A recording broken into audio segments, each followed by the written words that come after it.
face battles most never fought, pain, struggle, adversity. But here, we use that as fuel. This is the Battle Harder podcast, where we motivate, educate, and inspire warriors of life, veterans, survivors, leaders. We share stories and strategies to turn pain into progress. Here's your host, Coach Rob. Let's lock in and battle harder.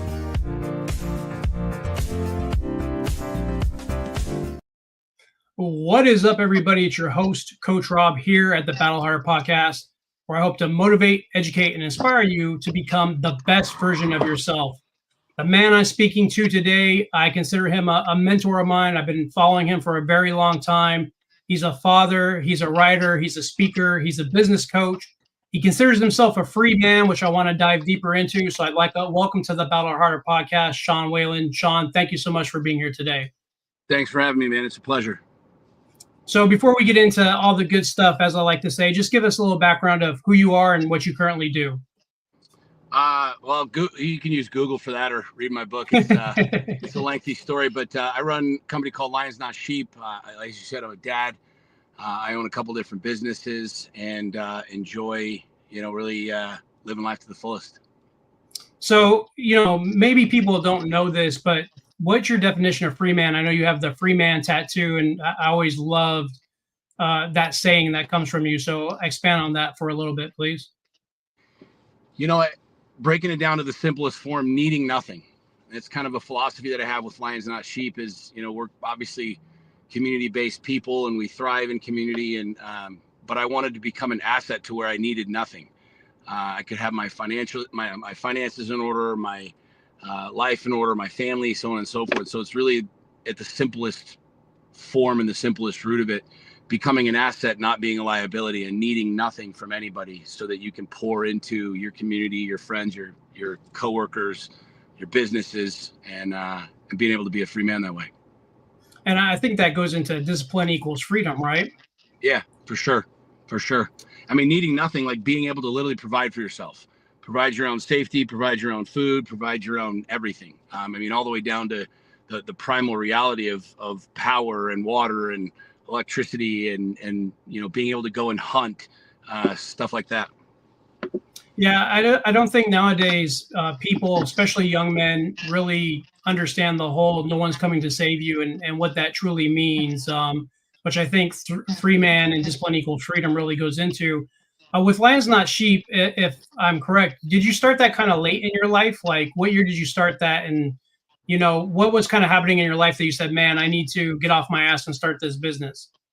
Yeah, I was a self-made multimillionaire in my 20s. I grew up in a single-parent home with a single mom and found a lot of success really young, really early. I didn't really have any guidance and knowledge. I didn't really understand economics and things along those lines. And so I found myself at 31 years old going through what I like to consider a midlife crisis. If you mean midlife by like burning your world to the ground, burning your businesses to the ground, leaving a 10-year marriage, that's where I was at. And it was in that process one day, through my own pain, my own frustration, my own humiliation, my own embarrassment, that Lions Not Sheep came to me. It just kind of popped in my brain. It was something that just bounced around and wouldn't leave. And I ended up writing it on my bathroom mirror. This is something a lot of people don't know, is it was just a mantra for me for almost 2 years. It was just something that I saw and started to really understand and dive in deep into. And it became really simple for me. It's 3 words. It's one of my favorite things when people see it. They're like, lions not sheep. What does that mean? I'm like, what do you think it means? They're like, to be a lion, not a sheep. And I looked at it from that real simple reality of I lived most of my life as a sheep, doing what I was told, checking the boxes. Like, this is what success looks like. This is what being a dad looks like. This is what being a husband, and so on and so forth. And I found myself kind of checking all those boxes, but still being miserable, still not understanding, because I really didn't know who the hell I was. And those 3 words kind of became my 2.0 in life. And I realized that a lion does whatever the fuck he wants to do. When he wants to sleep, he goes and lays under a tree and sleeps. When he wants to eat, he goes and he kills. And that's just how it works. And so for me, it became that reality of embodying that in everything that I was doing. And as I started doing that and becoming more of that and kind of talking about it and sharing it, it started to catch on. And this is long before the apparel company, long before the coaching, long before the book, long before the speaking, long before any of that. And and it started to catch on with people. And I think people started to really understand the simplicity of the message, the simplicity of what it meant. It wasn't just a t-shirt or Sean's thing. It was like people started going, yeah, fuck, I want that identity. I want that reality. I want to be a lion, not a sheep. And so that's really been the foundation and the root of the growth and the success in the movement, is that simple message that was at one point in time just my own personal mantra to help me come back from divorce and bankruptcy and depression. And that's amazing, you know. And a lot of time I talk about veterans and first responders as far as overcoming depression and anxiety and all this stuff and trauma that comes with that. But here you are, you know, I wouldn't say you're an average man, but a normal man who faced also trauma. And you do talk a lot about burning down the businesses, so to speak. Was that just from like crazy spending, living a lifestyle as a young kid? Like, what was that essentially that happened? I talked about in my book how I felt like I was juggling bowling balls every single day of my life, where when I was at work, I needed to be at home. When I was at home, I needed to be at work. Like I was constantly glued to my BlackBerry. Kind of dates me a little bit, you know. We didn't have the smartphones back then yet. That was the smartphone, was the BlackBerry. But, you know, I'd be on vacation with my family, but I'd be glued to my phone. And my reasoning was like, well, if I'm not here, then I can't, I can't provide this life. And I didn't get it. I didn't understand it. I didn't understand what success really was. And I became so stressed. My marriage kind of started to go different ways. And my wife was emotionally over here and I was over here. And, you know, I was that guy who looked at success as like, I'm going to grind my balls off until we have all this shit and then I'll be successful. And by doing that, it emotionally, psychologically, spiritually just beat me down to where I was just like, what the fuck am I doing? Like, why am I doing any of this? And I literally walked away from a company that I started from scratch that was doing $21 million a year. And I just literally walked out. And so it was more of me just kind of throwing in the towel and saying, I'm done. And I didn't know where I was going or what I was doing. I just didn't want to keep doing what it is that I was doing. Yeah, so I mean, basically, you just described insanity, doing the same thing over and over without end results, right? Yeah, exactly. So, you know, essentially, a lot of people, and I like what you said there because, you know, most business owners, myself included, the greats, you know, Andy Frisella, Ed Milet, you, like they always talk about you can't just keep grinding your face off. Like it's not a very realistic or relatable thing to do. But at the same time, there really isn't balance in business or being a business owner. So like, how do you do that now as uh, having kids and having kids that have kids and everything in your day-to-day life? How do you have that or mitigate that time? You know, what I saw when I kind of burned everything to the ground is like, I followed the blueprint and the map that I had been given, right? Which was, you kind of climb this ladder and you scale and you grow and you get bigger and you hire and bigger and higher and bigger and higher. There was always like this target, and the target just kept going and moving and going and moving. And it was like, I had to get bigger and bigger and bigger to find the success. And what I realized is like, I built my professional world and then fit my personal life into it. And after I kind of burned everything to the ground, I was like, this seems ass backwards, because I'd rather be playing with my kids. I'd rather be at the beach. I'd rather be, you know, racing my cars or riding my dirt bikes or, you know, chilling with my friends than working. And I think anybody listening would say that. Like, then you'd say, well, it's not reasonable. You can't do that. You have to work. And I was like, yeah, I understand that. But like, why is it that as I watch these greats that you talk about, Andy and Ed and a lot of these other guys, I'm like, well, why is it that I can't reverse engineer this? And describe like literally, if we're going to build a map, you know, I mean, I didn't serve in the military, but I spent a lot of time with my friends who do, and most of my close friends are all veterans. And, you know, you look at like a battle map and how you create something, and it's like, well, here's the objective and what we're doing. And a lot of times what I've learned is when you kind of improvise some of these things, it doesn't necessarily make sense, but you have this end target, right? And so I was looking at it like, my end target is I want to have fun. Like I want to play.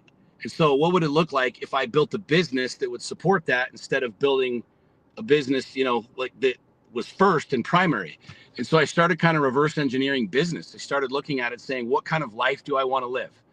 Like, how much money do I really want to have? What type of environment do I want to have with my kids? Because I was that guy working 15 hours a day, coming home, beat up, drug up, like, oh, just feel like I just got drugged through the mud all day long. And then I would try and play with my kids and do all this other shit. And I'm like, well, no, I want to play with my kids first and do all that, and then build a business that would support that.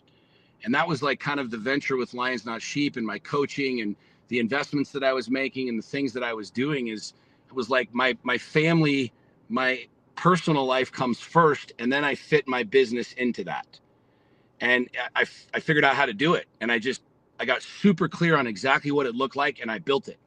And that's where, you know, for the last 6, 7, 8 years, I've been coaching business owners and, you know, entrepreneurs and guys like that, because we don't see it that way. We weren't programmed that way. We were programmed to work our faces off.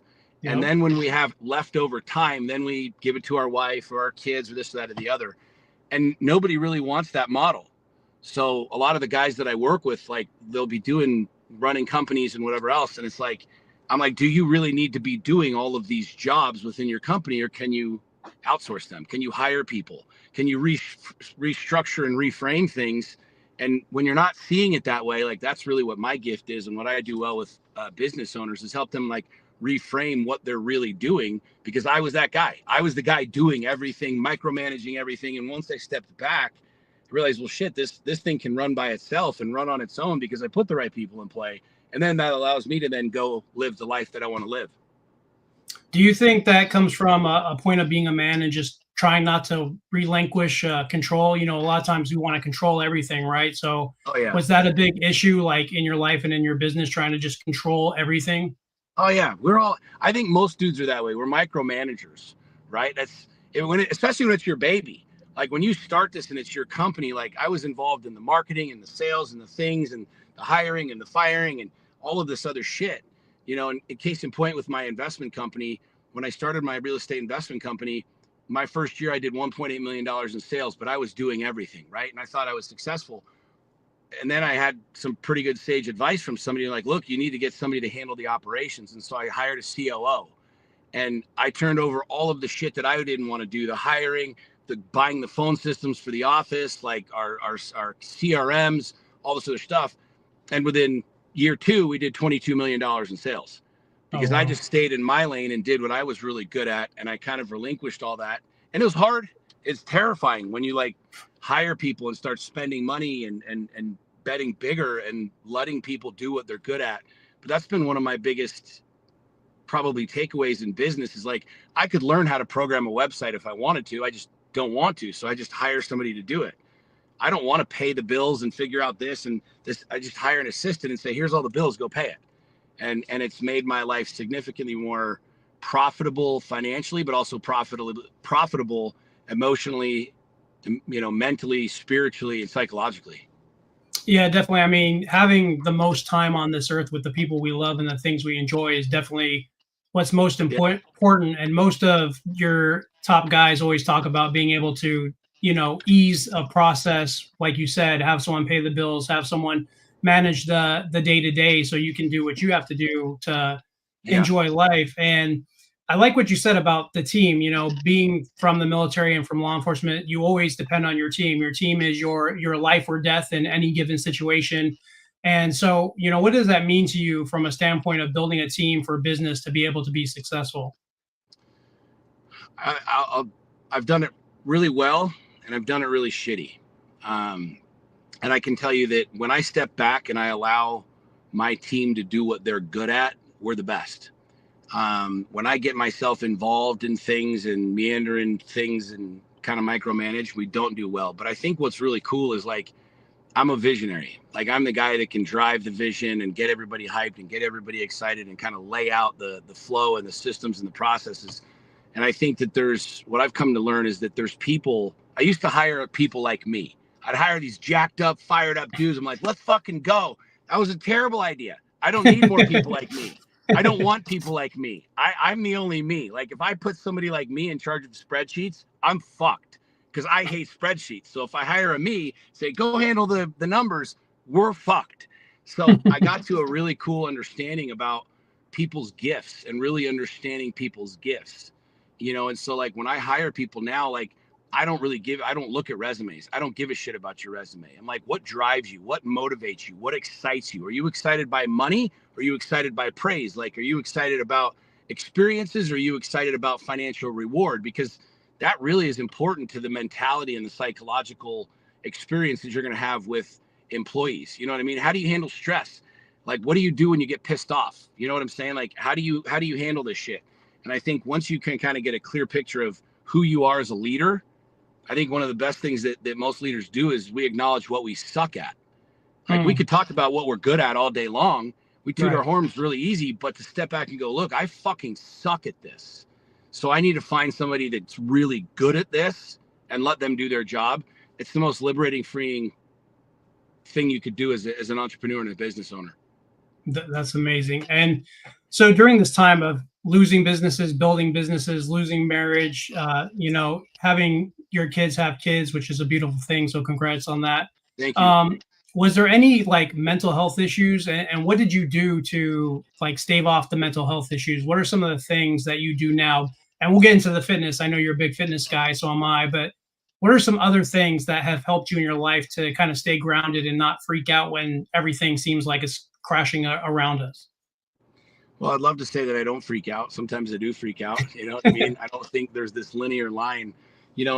There's so much conversation around mental health. There's so much conversation around what mental health even is. Like, who determines the benchmark? What does that even mean? You know what I'm saying? Like, because to me, somebody looks at me and they think I'm a freaking raging lunatic, and other people are like, oh, he's chill. And it just depends on where you're at and what you're getting from me and where I am emotionally. And I have shitty days. I have great days. Did you experience me today? You know what I mean? So I think what's really important right now is for guys to get really honest. Like really get honest. Like, where the fuck are you really at? Like if you're sad as shit, just talk about it. Like, if you hate what you're doing, you hate your marriage, you hate your body, you hate where you're at, let's talk about it. But if you're walking around, yeah, everything's good, man. Everything's good, man. Everything's good, man. Like, you're going to be fucked. And I think that's one of the things that I've noticed in coaching, thousands and thousands of people, is most people really struggle emotionally, psychologically with their mental health when they're lying, when they're simply not telling the truth. Now, that opens up Pandora's box because most people have a hard time telling the truth, period. We were programmed to lie. Say what's socially acceptable. Don't rock the boat. Don't piss anybody off at church. Don't piss up anybody off at work. Don't piss off your wife. Don't piss off your husband. And so here we are, these grown adults going, well, fuck, what do I say? Well, I'll just say whatever's socially acceptable. And that's what causes us to go into depression and fear and, all these other things. And so for me, I feel like once I started telling the truth, this all started with a Facebook post that I did 12 years ago. Like, my whole following and everything blew up from this one Facebook post. And I did first time something that I'd not done. I didn't create a curated message that sounded all fluffy and whatever. I fucking ripped myself open and I told the truth. And I learned two things in that process. And I mean, that post went on to reach tens of millions of people. Number one, people resonated with my darkness because the post was about my divorce. The post was about that I had fear and I was angry and I was a dick and all these other things. But the second thing that happened through that going viral was I felt better. I felt better. I didn't need to wear a mask. I didn't need to pretend. I didn't need to bullshit anybody. I was just like, look, man, here's who I am. This is what's going on in my world. This is what's going on in my head and in my heart. And millions of people resonated with it, and I felt better. And so I kind of stepped back and I was like, well, if this is the recipe and I feel better and I can build a huge company around this and get a huge following, which is what we're all after, I'm just going to keep doing it. And, over the last 10 years, I just keep sharing and sharing and sharing and sharing, and I share what's real. And some posts are way more edgy, and sometimes I'm super pissed off, and sometimes I got tears, streaming down my face, and sometimes it's not politically correct. But, even the trolls that don't like me, even all the haters that don't like me, the comment that's the funniest to me is they're like, we think he's a total asshole, but we know that he's at least giving us his real shit. And that's kind of my game right now, is you might not like me and I might not like what I stand for or where I go or what I do or how I do this or how I do that, but at least it's real, and it's real to me, and it's the truth to me. So I feel like right now this mental health crisis that we're dealing with is not easily remedied, but it's also not that hard to change if you just start telling the fucking truth. Yeah, I really like that. Stop lying to yourself. And that's one of the things I'm really advocating for and talking to people like you, to realize that being vulnerable doesn't make you a weak man. If anything, being able to tell the truth about the issues you have makes you a stronger man. And maybe you can expand on this. I knew for me with my mental health issues, my PTSD, depression, anxiety, that the minute I got into the eye of the storm and I said, look, I'm tired of this. I can't be negative anymore. I can't act like this. I'm going to lose my marriage. Things are going to go from bad to worse because I was that guy. I was the sad guy. You'd ask me if I'm fine. I say everything's okay. But inside I was like, fuck my life. I hate this. I hate everything. I remember times where I had my gun in my hand. It's like, is this my last day? And, after I lost my first marriage of 18 years, which was 60% my fault because of emotional abuse and me being an asshole and not how to deal with anger issues and the trauma that I had dealt with my new wife. I was like, man, I do not want to lose her. I do not want to be alone. I do not want to be without her. And I had to make a change. And I tell people, I didn't have an aha moment, but I realized that everything in life that you're scared to do, and maybe you can attribute to this to even jumping out of the plane that you did recently with your son, when you're at that door and you're looking down and you're seeing all that land and you're so high up, you're like, man, this shit sucks. It's horrible. I can't do this. But as soon as you take that leap, you realize, why didn't I do this sooner? Yeah, for sure. I mean, one of the things that I learned years ago that really helped me, and I feel like I don't have the experience that you guys have had on the battlefield. I haven't had, those life or death situations in that reality. So I really can't speak to that. But I've had really intense experiences and really intense emotions. I've had dark moments. I've had the gun in my mouth. And so I feel like I can resonate with that. But one of the things that has become really relevant to me is understanding that people are going to judge me no matter what. Right? And they're going to judge you, and they're going to judge everybody listening here. So it doesn't matter if I'm driving a Ford Bronco or if I'm driving a Lamborghini.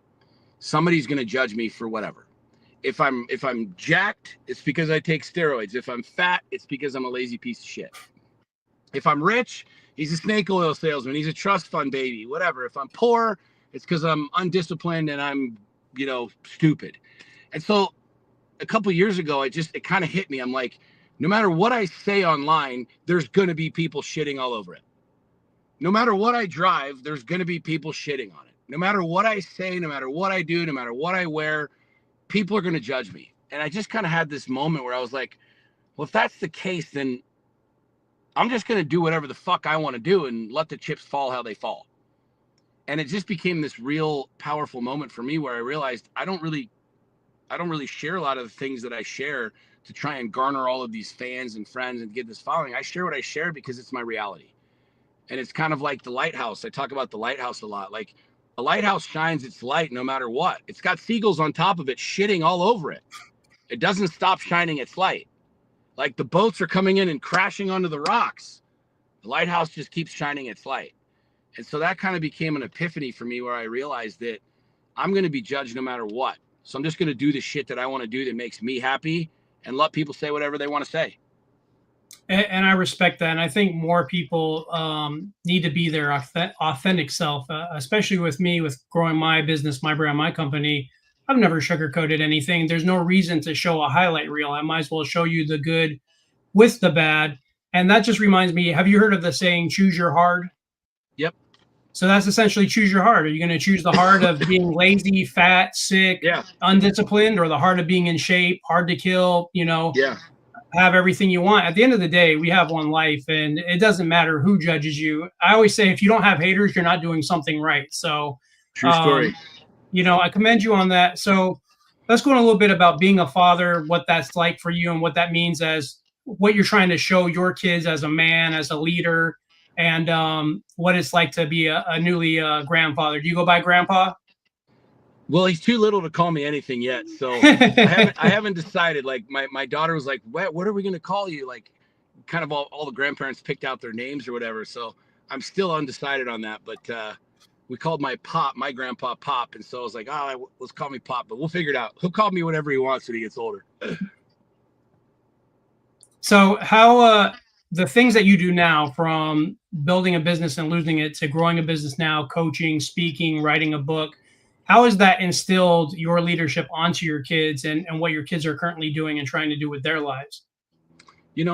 My son's 19 and he's out doing door-to-door sales right now. My daughter's 22. She just got married, had a baby. My youngest son is 16. He plays hockey. He's still in high school.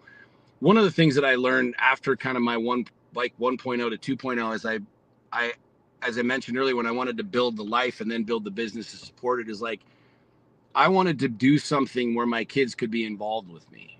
You know, I wanted my kids to see me build a business.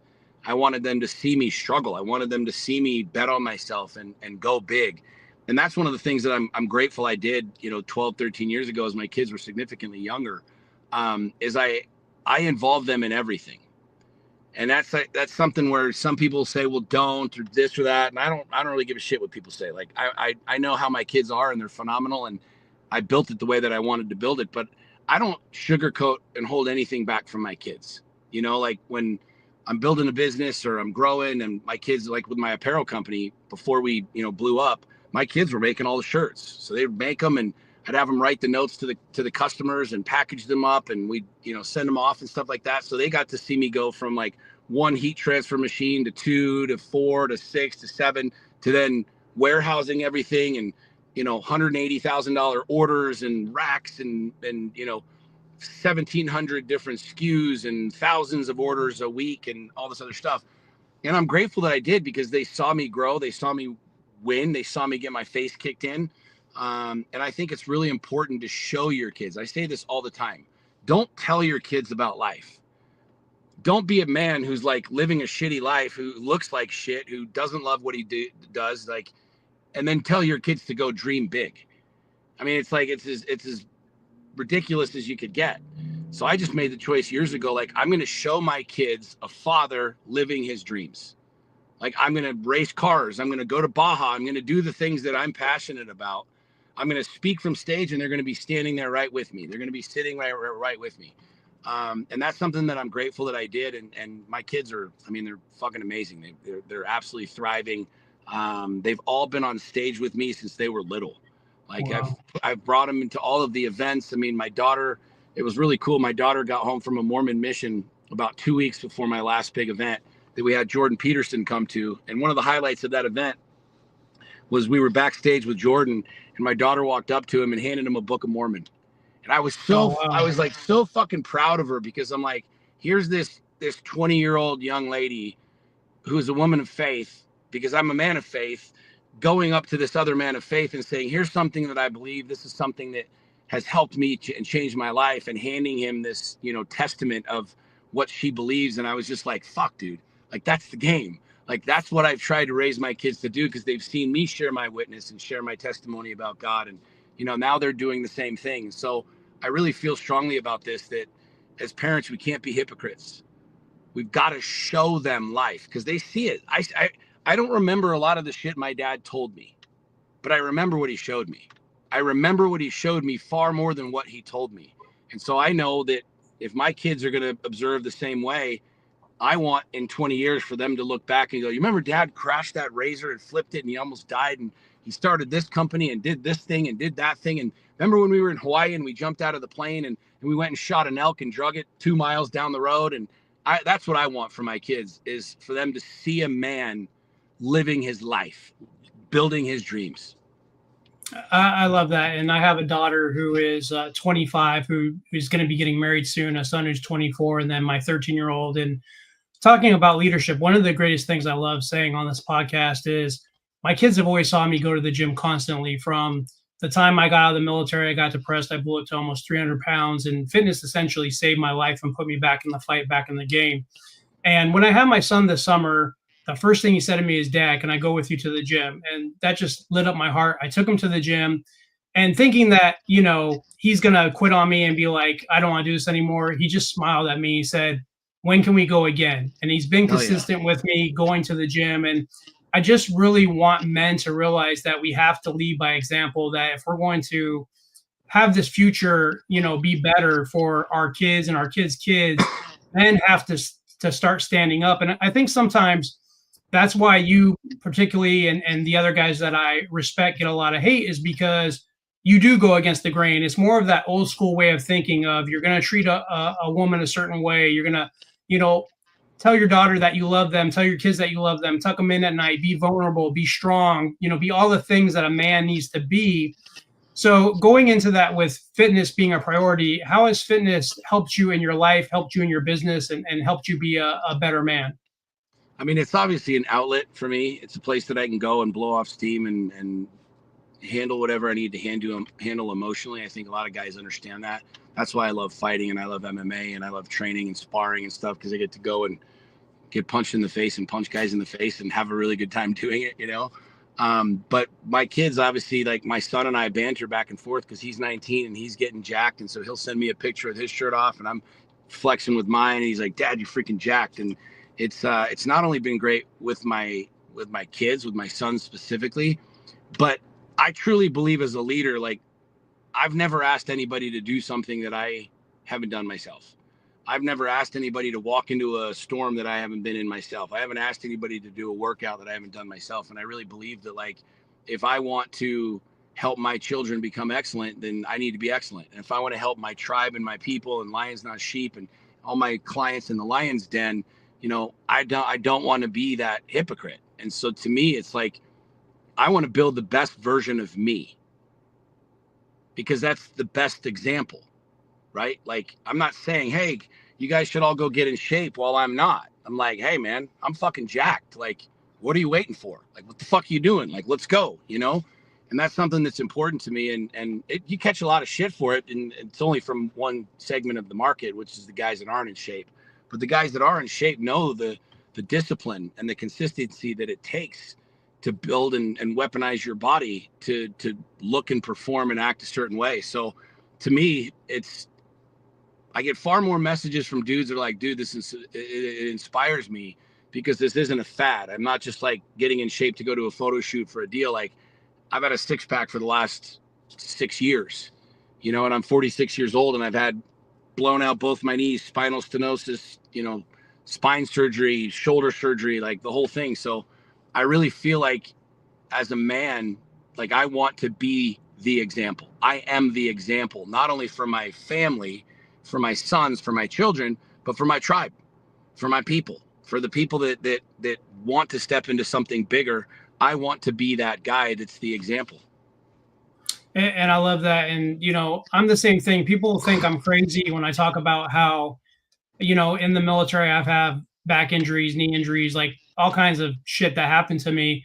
And I really tell them that if it wasn't for fitness, like my body would fall apart. I don't think I'd be able to walk. I don't think I'd be able to climb upstairs. And they're like, well, how can you push through the pain? And it's like, well, once again, once you get in the eye of the storm and you just suffer through a little bit of discomfort, the pain sometimes goes away, or the pain isn't as painful as it was. You learn to deal with the pain. You learn to live with the pain.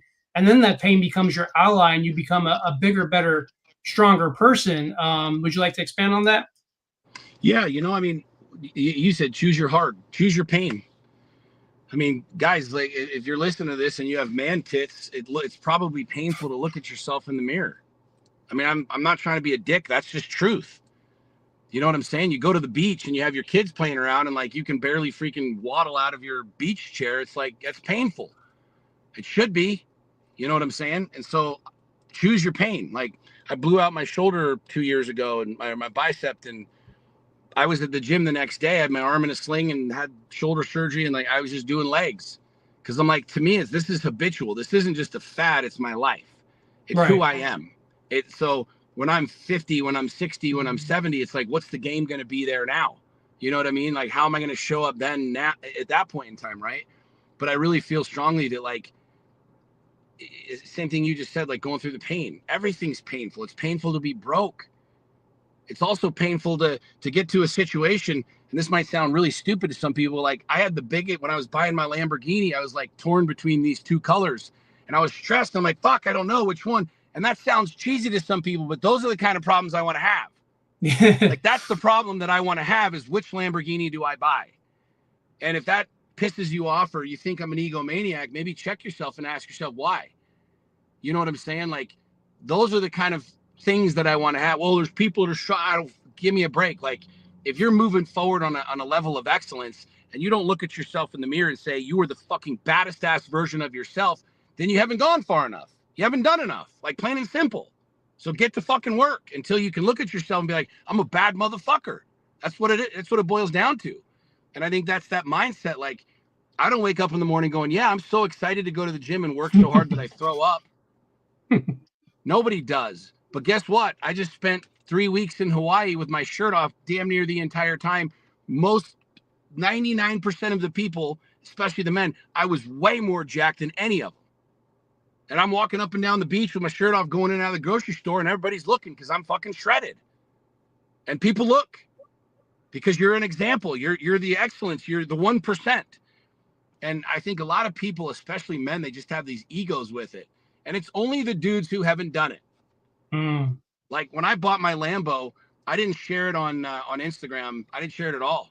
And one night I was talking to Andy Frisilla. You mentioned him earlier. And I'm like, bro, check this out. And I sent him this picture of my Lamborghini. He's like, fuck yeah, bro. He's like, congrats, man. And then we started sharing stories. Like, I remember when I bought my first Lambo and I was like, dude, I feel like a douche. Like, I don't want to share this on social media. And he chewed me out. He was like, fuck you, bro. He's like, if you and I don't shine the light of excellence and show people what's possible, like, then who will? And he made a really valid point. Like, we have to be the example. I want to be the example. And so I want to go through and endure the pain that I need to get the results that I want. And I think what makes really good leaders is if you look at somebody who's shredded, who's got a six-pack, you know that they're doing something different than you if you don't have a six-pack. If you're broke and you're trying to just pay your bills and you think I'm an asshole because I bought a $250,000 car, you have two choices right now. Fuck that guy, or tell me more. Like, what do you do, bro? Like, how do you do this shit? And I'll tell you who the winners and the losers are. The losers are the first guy. Like, fuck that guy. I don't want a Lambo. Fuck you. You want a Lambo. Every dude on planet Earth would love nothing more than to sit their wife in a fucking $250,000 sports car and take her out on a date. And if you say you don't, you're fucking lying. You're lying. So that's that pain, like being willing to face yourself, face your demons, not just physically, but emotionally, spiritually. The pain of not knowing. The pain of saying, fuck, I was raised by a single mom. I don't know anything about money. Somebody teach me about money. Like having that humility to come to the table. And I think that's really what separates the winners and the losers. Those that have and those that don't have. No, I love that. And, you know, the problems, I love that a lot because, like, a lot of times my wife will hear me, you know, grind out a podcast and I'm like, oh, I got to do another episode. I got another episode. And she's like, isn't that a problem? And I'm like, no, that's a good problem. Like, the more content I put out, the more people are going to see it. Like, right. Choose your heart, choose your problems. Someday I'll get my Lamborghini SUV and I'll be rolling down the street, freaking hell yeah, happy as hell. Like, I just think as men, we need to celebrate other men. We need to stop the jealousy, the comparison. You know, like you said, I'm sure if someone stopped you and said, man, it's a nice car, what did you do? You would be able to give them a brief elevator pitch or conversation that maybe would light a fire under their ass. And they're like, well, damn, I want that. Yeah. So maybe I should do that. There's just too much hate in the world. So with that being said, what do we do? Like, how do we get the youth and young men and even older men, you know, you're in your 40s, I'm in my 40s. How do we get them to wake up? By being the example. By being the example. That was one of my favorite things about having that car. It was a really cool experience because, I mean, you don't see very many Lamborghinis in Utah, where I live. Everywhere I went, dude, somebody was taking a picture. A guy, I mean, I was at the gym probably about 6 months after I bought it. And I'm working out, and this guy comes up to me. He's like, hey, man, is that your Lamborghini outside?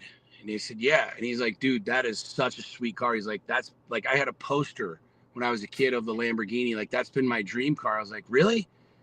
And he's like, yeah, man. And I grabbed the keys. I threw him the keys. I said, let's go. And we went down, we came out, and I let him drive it around the block. And that's like the amount of kids that rev the shit out of that engine, the amount of adults that I love drive it. I let my son take it to prom. I let all my friends drive it because I'm like, it's a fucking car. It's a car, but it's an experience. And as a little kid, I remember like meeting my heroes, like meeting, you know, Cal Ripken Jr. because I was a big baseball guy. I was like, you have these heroes and these guys that you look at where you're like, fuck, he's the guy. And I really believe like there's so much conversation which is dog shit around narcissism and this and any other. Fuck you. I want to be the example. Like, I want to have that dope ass car that when some fucking 10-year-old walks by it and gets inspired and is like, dude, this is my dream. I fucking let him sit his ass in the car and rev the shit out of the engine. I want to be that guy. And I think every man should like grab his balls and say, fuck this world. Fuck everybody for the judgment. Fuck what everybody's saying. I want to be that guy too. I want to be the inspiration. I want to be the dude that rolls up in the fucking Rolls Royce or the Lambo or the Ferrari that inspires kids. that like motivates kids. Because that's your dream. I'm literally living my dream, showing other people. Oh, you're bragging. Fuck you, it ain't bragging, dude. It's just reality. Because as a little kid, those dudes that showed up in MySpace that like sparked life and had the cool car.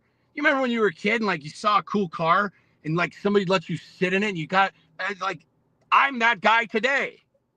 Why wouldn't every one of you men listening to this want to be that same guy? And here's the thing. There's two types of people that are listening to this right now. Those of you that are like, fuck Sean Whalen, he's an asshole. Cool, not a problem. Not a problem.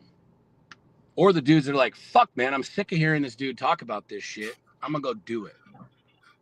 And that's the thing, man, is I was that guy for a while in my life. I was the guy who looked at wealth, who looked at success. All the dudes with the six-pack, I'm like, those fucking loser, he hangs out at the gym for 6 hours. It's genetics. No, he just simply worked harder than me.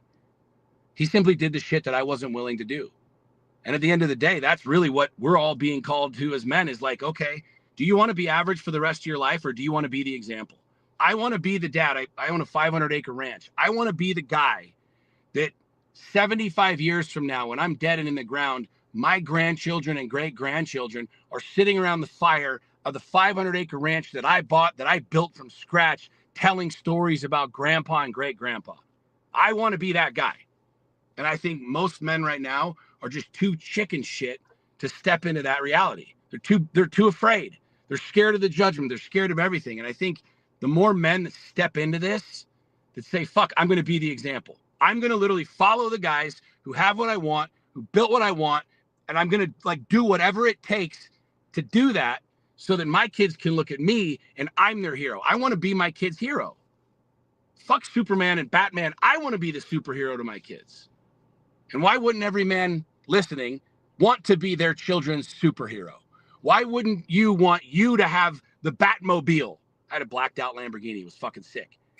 Why wouldn't you want to be driving the Batmobile? I don't want some other asshole to be driving the Batmobile. I want to be driving the Batmobile. So that's exactly what I built. It's exactly who I am. This is exactly how I live my life.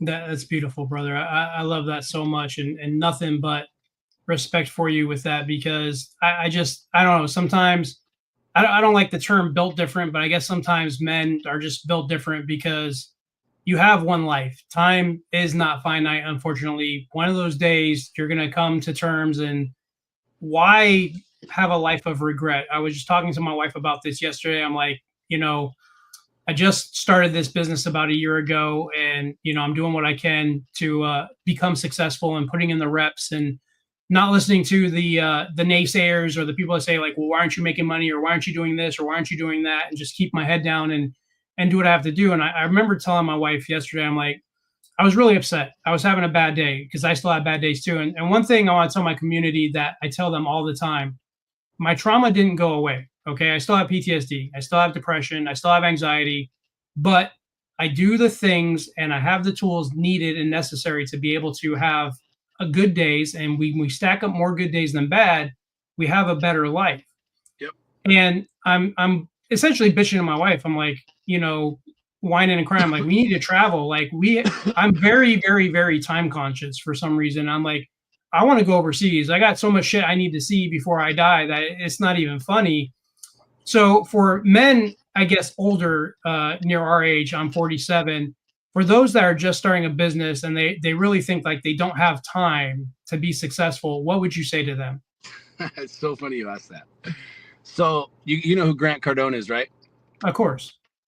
So last week I was in Monaco, South France, and I saw Grant was there, and so I DM'd Grant, and we started chatting. And I've known Grant for a while. I've just chosen to put myself in circles, and we've become buddies and we've smoked cigars before, and did a podcast with him at his house in Malibu. And long story short, he's like, "Hey, come hang out on the yacht."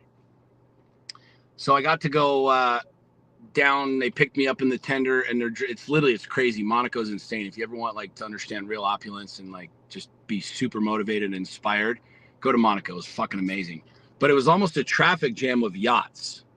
And I'm not talking like my ski boat. I got a 23-foot ski boat, which is pretty cool. I'm talking yachts, like Right. 100 million, 300 million, 1.2 billion, 1 billion, 800 million, like 200, 400 foot yachts. And this little tender that I'm on is like zigzagging through these fucking things. And we pull up to Grant's yacht. And he's like up on the third story, like filming me talking shit. And I'm like, what's up, dog? And we get on. And this is a billionaire, multi-billionaire's yacht. And he's friends with Grant, and Grant rents his yacht.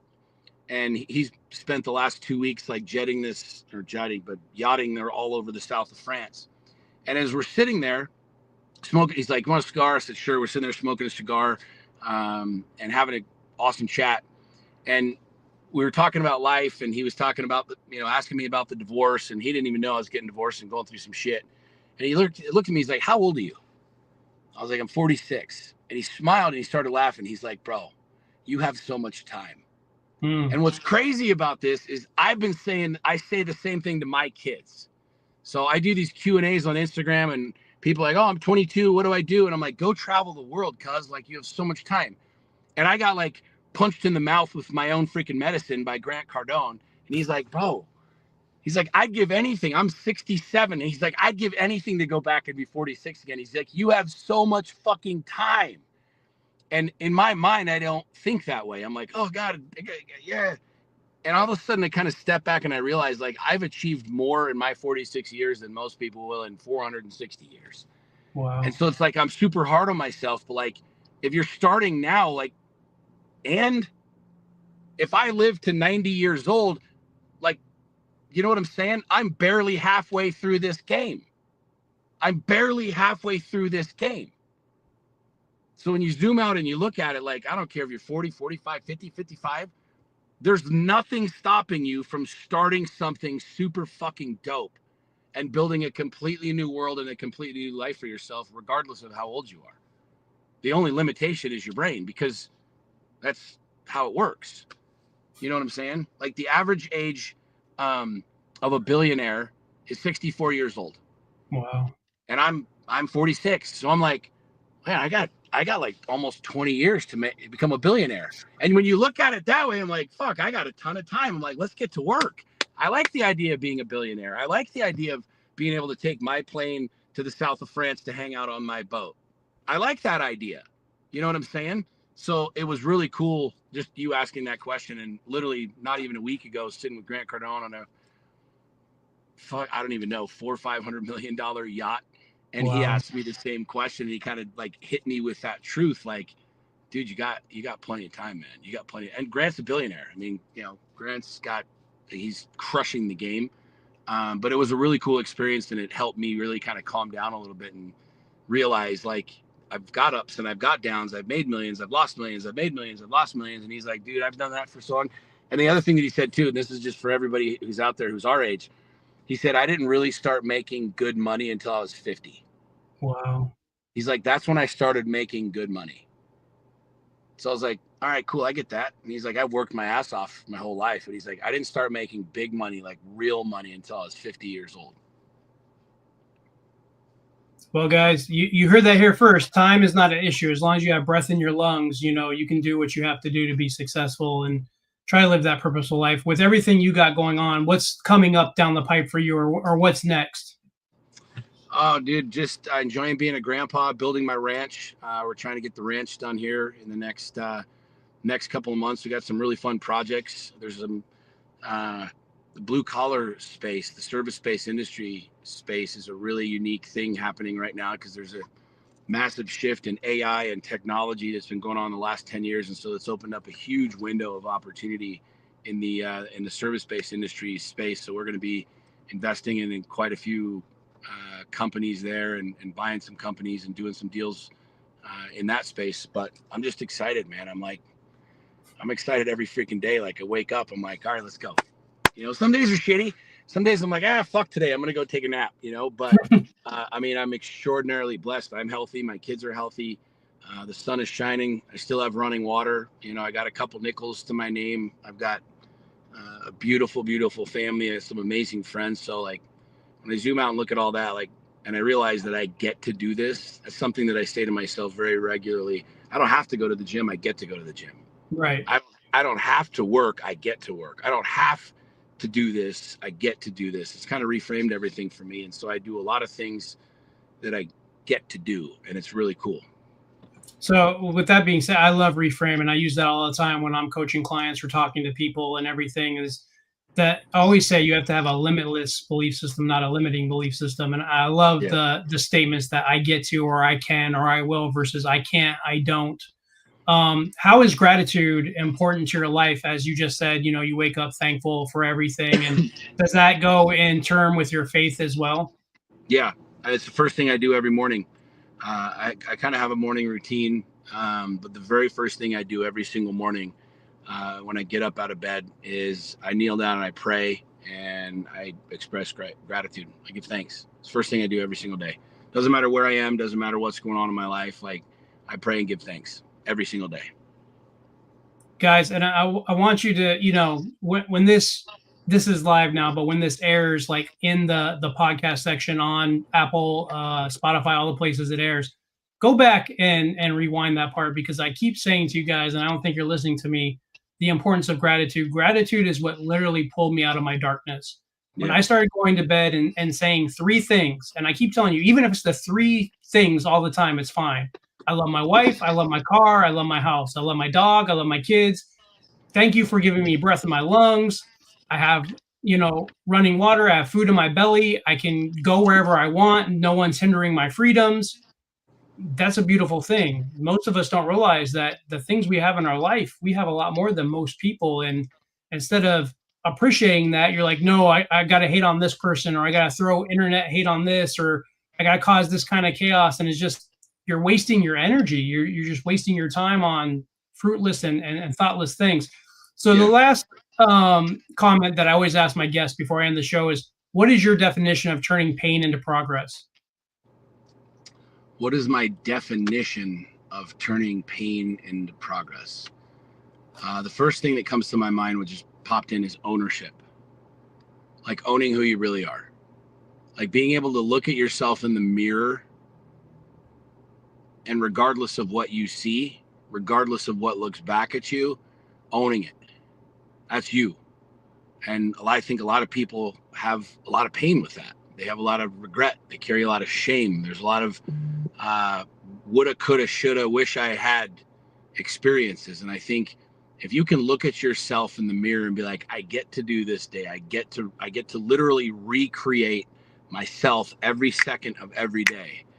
It becomes habitual. And that's really, for me, what has turned my life into a powerful one. Is I've had a lot of setbacks in my life, but I've also achieved so fucking much, and I keep looking at it, and that was painful, and this was painful, and that was painful. And the most powerful moments that I've ever had, the most teaching moments, the most incredible moments of my life that have created the most change have been the darkest. They've been the darkest. It's in the darkness that you really find out who you are. It's in the darkest moments that when you are the only light, that you figure out who you really are. And so I think, turning pain into power is really owning who and what you are, and understanding like you have the ability to take whatever's looking at in that mirror, whatever you see in that mirror, and do something completely fucking different and be something different in this exact moment. To me, that's powerful. If you can look at yourself in the mirror and be like, I'm gonna do something different, that's fucking powerful. If you can look at yourself and say, I built this, I suck, this is where I'm at, I'm gonna go do this, that's powerful. Well, isn't that essentially what Lions Not Sheep is? It's exactly what it is. Put your big boy pants on, go make something of yourself, and that's what I love doing. I one of the greatest business that I've ever started is my coaching company. We've had 51,000 people come through, and I have tens of thousands of testimonials, literally tens of thousands of testimonials, and people that have changed their life. And it might just be, a small 1 degree change, but that might end up putting them in a completely different continent. And that's like my greatest joy, is being able to work with people that are kind of in that pit, and helping them see what's possible and helping them build what's possible. And then fast forward 6, 8, 12 months, 24, 36 months, seeing a completely new human being.